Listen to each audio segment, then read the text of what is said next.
بلوچستان میں چل کیا رہا ہے؟ جتنا اگر میں تھوڑا بہت بلوچستان کو جانتا ہوں اس سے تھوڑا زیادہ فیض اللہ بھی بلوچستان کو جانتا ہوں۔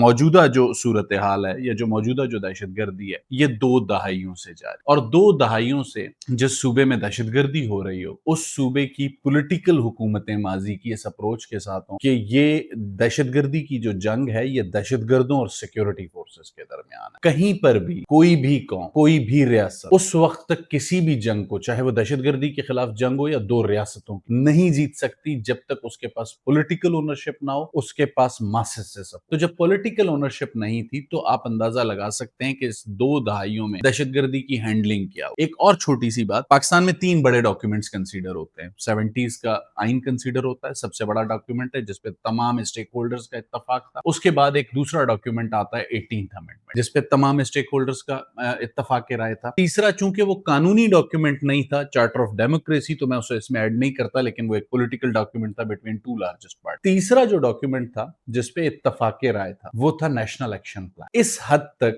ملک کی اس وقت کی قومی قیادت کو چند قوم پرست سیاستدانوں نے کنفیوز کیا کہ نیشنل ایکشن پلان میں یہ لکھوا دیا گیا کہ فیض اللہ جس کی داڑھی ہے، جس کے بال بڑے ہیں، اگر وہ بندوق اٹھاتا ہے تو وہ دہشت گرد، لیکن شاہد اگر کلین شیوڈ ہے اور بندوق اٹھاتا ہے تو وہ دہشت گرد نہیں۔ اس لیول پہ جب آپ کی کنفیوژن ہو پھر آپ یہ سمجھتے ہیں کہ آپ چیزوں کو دنوں مہینوں میں اوور کم کریں گے، مجھے ایسا نہیں۔